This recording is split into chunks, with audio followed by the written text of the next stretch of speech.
دا وظیفه صرف د نیمې شپې هم په دې طریقې سره وکړه الله جل جلاله به دې هر حاجت هم پوره کړي د زړه تمام ارمانونه به دې هم پوره شي. بسم الله الرحمن الرحیم. السلام علیکم ورحمت الله وبرکاته. زما رونو او خویندو یو ډېره زبردسته وظیفه درته ښیم او هغه وظیفه د الله الصمد وظیفه ده. د الله الصمد دا وظیفه که یو انسان را ونیسي نو الله جل جلاله به د تمام حاجتونه پوره کړي. هغه حاجتونه چې هغه ناممکنه حاجتونه هغه ناممکنه حاجتونه به الله جل جلاله ممکن کړي او تمام حاجتونه به د دې وظیفې په برکت سره پوره شي.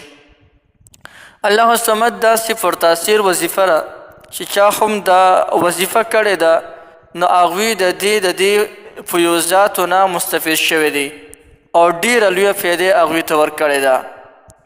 بنده عاجز هم د الله الصمد وظیفه ازمایلې ده. الله الصمد وظیفې کې ډېر زیات رموز او ډېر زیات اسرار پټ پراته دي. که یو انسان وي او د هغه انسان یو ضروري حاجت دی دوله ډېر زیات اعمال وکړل لیکن لا تر اوسه پورې د ده حاجت نه دی پوره شوي. د نن نه دی د الله الصمد دا وظیفه راونیسي الله جل جلاله به تمام حاجتونه پوره کړي. زرګونه حاجتونه یو طرف ته او د الله الصمد پاور بل طرف ته د دې پاور ته چرته کې نشي رسېدلی. الله الصمد دومره پرتاثیر وظیفه خو ده. د دې نه علاوه چې د کومو کسانو بندش وي کاروباري بندش وي یا نور بندشونه وي رکاوټونه مخې ته نو که هغه رونه او هغه خویندې چې د هغوی بندشونه وي هغوی هم که د الله الصمد دا وظیفه راونیسي نو تمام بندشونو نه به الله جل شانه نجات نصیب کړي او الله جل جلاله به بند بیړۍ روانې کړي. لکه بعضې رونه وایي زمونږ یو ورځ د بلې نه خرابي بله ورځ هم د بلې نه خرابي او بعضې پښتانه پکې لا داسې ووایي وی چې کم بوټي ته لاس اچم نه هغه بوټي م راپسې د ویښ راوځي بلکل مې اړه سر تندې لږې نه بندش مې د جي څه خاص وظیفه راله راکړه چې زما دا بندش الله جل شانه ختم کړي او زما یو ښکلی مزیدار کاروبار راته میلاو شي. نو د هغې بندش د ختمولو دپاره او د کاروبار د میلاوېدو دپاره تاسو دا وظیفه بلکل کولی شئ د الله الصمد دا وظیفه. دې نه علاوه که د چا د رشتو بندش وي هغه په دوه قسمه دي. یا خو داسې وي چې کله راشي رشته راشي جنۍ وګوري جنۍ خوښه نشي یا رشته راشي هلک وګوري هلک یې خوښ نشي یا خو دغسې وي. دویم بندش دغسې وي چې بلکل په یو جنۍ پسې اړه رشته راځي نه هغه په کور باندې زړه شي لیکن رشته په هغې پسې نه راځي. دا هم بندش دی. د دغه بندش د ختمولو دپاره یعنی که تاسو ته دا خبره منظوري چې زموږ دغې لور خور پسې دی یو ښکلې مزیدار ځای نه رشته راشي او دا د په ښکلي خاندان کې واده شي د هغې دپاره هم تاسو د الله الصمد دا وظیفه دا رانوی شي. یا داسې وشي چې جنۍ پسې رشته راشي لیکن جنۍ خوښه نشي دغه ته هم وی بندش. یا یو هلک دی او کله چې د جنۍ والا راشي هغه هلک یې خوښ نشي نو دغې ته هم بندش وي. د دغې هلک او د جنۍ دپاره هم تاسو د الله الصمد دا وظیفه رانوی شي. ډېر لوی اثر کوي. دغه بندش به الله جل جلاله ختم کړي او الله جل جلاله به ستاسو رشتې دوباره ازادي کړي. د دې نه علاوه د کاروبار دپاره هم کولی شي او د دې نه علاوه که په چا باندې قرضونه راوختي وي او د قرضونو نه ډېر سخت پریشانه او تنګ راغلی دي. بعضې نو مخکې انسان داسې قرضونه کوي په دې نیت سره کوي چې انشاءالله وخت به راشي او دا تمام قرضونه به زه ختم کړم لیکن یوه ورځ د بلې نه بدتري بله ورځ د بلې نه بدتري بله د بلې نه بدتره کومه ورځ چې راځي هغه د بلې نه بدتري. پر دې کې په انسان باندې ډېر زیات قرضونه جمع شي او دومره قرضونه که په چا باندې جمع شوي چې د ده دا سټه بلکل رانیولي وي. زه به تا ته دومره ووایم لکه مثلا دومره قرضونه دې کړي دي چې د غرونو برابر قرضونه دي، سم غرونه دي غرونه، لیکن که دغه غرونه هم د الله الصمد دا وظیفه د قرض د ختمولو دپاره راونیسي، نو انشاء الله چې زر تر زره به الله جل جلاله قرضونه ختم کړي. داسې ځای نه به ورته الله جل شانه اسباب برابري چې د دې خلکو به په وهم فهم ګمان کې هم نه تېرېږي.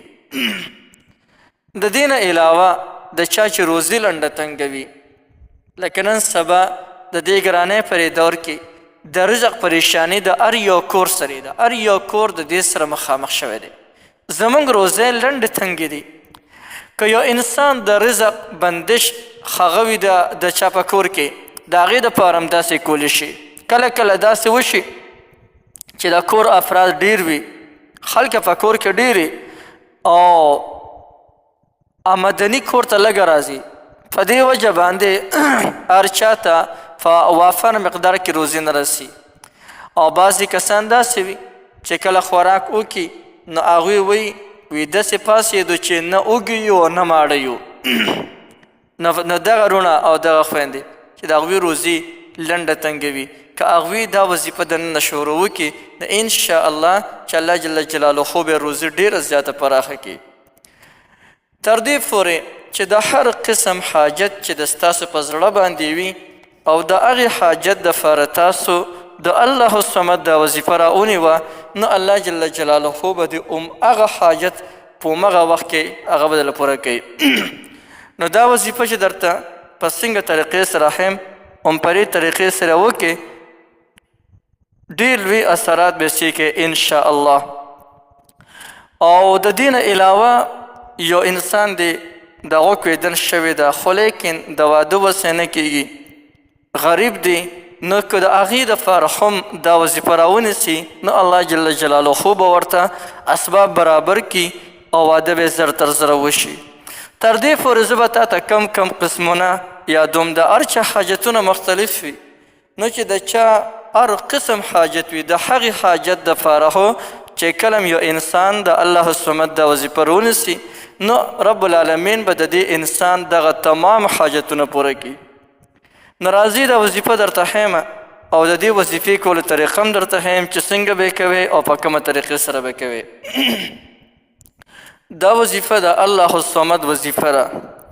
د دې وظیفې کولو طریقه دا ده چې بهترینه خبره خو دا ده چې دې سره انسان د تهجد لمونځ کوي او د تهجد د لمونځ نه پس یو ځان له ځای کې کښېني، د قبلې طرف ته مخکې د اتحیات په شکل کې کښېني او د قبلې طرف ته مخکې 3 کرته په نبي علیه السلام باندې درود شریف وایي، بیا 1,000 کرت الله الصمد وظیفه وکړي او بیا 3 کرته په نبي علیه السلام باندې درود شریف ولولي او د هغې نه پس الله جل شانه ته لاس پورته کړي او خپل حاجت د الله جل جلاله نه وغواړي. د کم حاجت دپاره چې دا وظیفه کړي هغه حاجت د الله جل جلاله نه وغواړي. انشاء الله چې په لږ ورځو کې به دننه الله جل جلاله د حاجت پوره کړي. دغه صرف یو تعداد د 1,000 کرت، که یو انسان د دې نه زیات ویلو شو دا خو بیا نور علی نور شو، د ټولو نه بهترینه خبره شوله. نو د دې نه زیات هم ویلو شي، لیکن د دې نه به کم نه وایې، 1,000 کرت نه به تاسو کم نه وایې، زیات چې څونه وایي هغه نه به زیاته پیدا تاسو ته کېږي. او که چاته د تهجد په وخت کې دا وظیفه کول ګراني، نو بیا هغوی له پکار دی چې د ماسخوتن لمونځ په خپل وخت باندې وکړي او د ماسخوتن د لمانځه نه پس دی یو ځان له ځای کې کښېني داسې ځای کې چې د ده توجه نه خرابېږي، بلکې د ده تمامه توجه د وظیفې طرف ته وي او د دې وظیفې په دوران کې به چا سره خبرې اترې نه کوي. په ځان له ځای کې کښېني، اتحیاتو په شکل کې کښېني ماسخوتن لمانځه نه پس او 3 کرتې په نبي علیه السلام باندې درود شریف وایي، 1,000 کرتې الله الصمد وظیفه وکړي او د هغې نه پس 3 کرته په حضور صلی الله علیه وسلم مبارک باندې درود شریف ولولي. او بیا دې د خپل حاجت دپاره سوال وکړي. کم قسم حاجت دپاره چې سوال وکړو الله جل جلاله به هغه تمام حاجتونه پوره کړي. نو یو ډېره زبردست او مفید او مزیداره وظیفه مې درته وښوله د الله الصمد وظیفه ده. نو بلکل یې تاسو کولی شئ. تاسو ټولو ته د دې مکمل اجازه شته دي، هر څوک د دې نه مکمل فایده اخیستی شي.